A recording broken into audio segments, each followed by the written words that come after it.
The Kerala story यही मुभिटी गत किछि दिन धरी चर्चार विषय पलटि जोटी देखना कहीं यार आलोचना हो फेसबुक ठू आरंभ कर ट्विटर पर्यंत सबुठ यहाँ एक हट टॉपिक। किछि लोक यह सत मानी प्रमोट करुछंती तो किछि लोक यह पॉलिटिकल एजेंडा कही फेक कहउछंती। सबुठी यही मुभिर चर्चा जोटी उत्तर प्रदेश मध्य प्रदेश परि राज्य में यही मुभि टैक्स फ्री करा जायछि तो पश्चिमबंग राज्य में ममता बनर्जी द्वारा बैन करा जायछि। तासह तमिलनाडु थिएटर एसोसिएशन द्वारा मध्य यही मुभि देखाइबा बंद करा जायछि।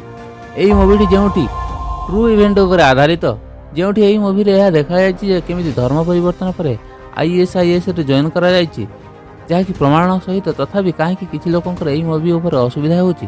आज ता उपर नजर पकाइबा। फ्रेंड्स मु सूर्य आउ आपण देखुछंती यूट्यूब गुरु ओडिया।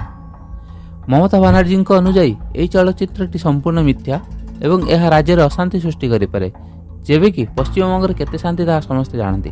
आउ केरल सीएम यही फिल्म को प्रोपेगेंडा कहउछंती जेबे कि यही केरल पूर्व सीएम को कहवा अनुसार आसंता किछि वर्ष केरल मुसलमान बहुल राज्य में परिणत हेबो। आउ किछि लोकंक कहवा अनुसार ये फिल्मटी मुसलमान विरुद्ध में अच्छे किंतु यह फिल्म करा जायछि। याको फिल्म आकार देखिबा दरकार और जनता उपर छाड़ीदेवा दरकार जे एटाकू से केमिति ग्रहण करेंगे। जमीक आप निश्चय सिंघम फिल्म देखिथे कि ओ माई गॉड देखिथे कि ओडिया रे बहुत मुवी एमती देखिथे जो भंड बाबा को देखा जायछि किंतु यार अर्थ नुहे जे दुनिया जेते बाबा अच्छे समस्त भंड बाबा। यही मुवी हिंदू मान विरुद्ध में भड़का जाउछि। जेमिति एही मुवी रे देखा जायछि जे केमिति हिंदू झियो मान धर्म परिवर्तन कर मुसलमान करा जाउछि सेमानकु आईएसआईएस को पठा जाउछि। यार अर्थ तो नुह ना सब मुसलमान एमती करूछंती।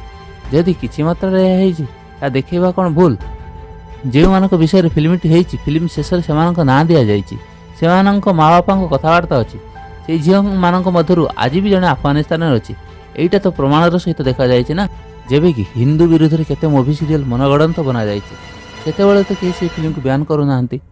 आउ गोटे कथा यहीटा कौन कहीं जानी ना कि मुसलमान माने धर्म परिवर्तन कराती ना कहीं 1951 रु 2011 मध्य भारतर मुसलमान माने 4.4% वृद्धि पाई जेबे कि हिंदू माने 4.3% ह्रास पाई।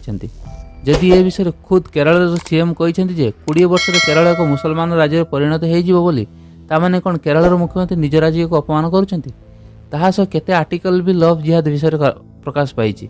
ए सब तो भूल नुह ना। हादिया केस तो भूल नुह। 2016 टाइम्स ऑफ इंडिया प्रकाश पाई जे केरल में 2011 रु 2015 पाखापाखि 6000 लोक धर्म परिवर्तन करा जायछि। एही रिपोर्ट अनुसार तो ये दुईटी स्वीकृति प्राप्त अनुष्ठान द्वारा यह सब हो तो आपण मैंने से हिसाब से भावतु जे अस्वीकृति प्राप्त अनुष्ठान द्वारा कौन हो आउ रिपोर्ट अनुसार जिते लोक मुसलमान होती अधा लोक महिला जेबे कि से 75% रु अधिक 35 वर्ष रु कम बयसर महिला। फ्रेंड्स इंटरनेट तो से विषय आपको आर्टिकल मिल जाए जहाँ केउटी रेजिस्टर होती एमती तो बहुत केस थी जहाँ के रेजिस्टर ही नथिबो। आपण भावतु से विषय जो मानक ऊपर सब घटी आउ यह मिथ्या कहवा द्वारा से कौन बीतुव।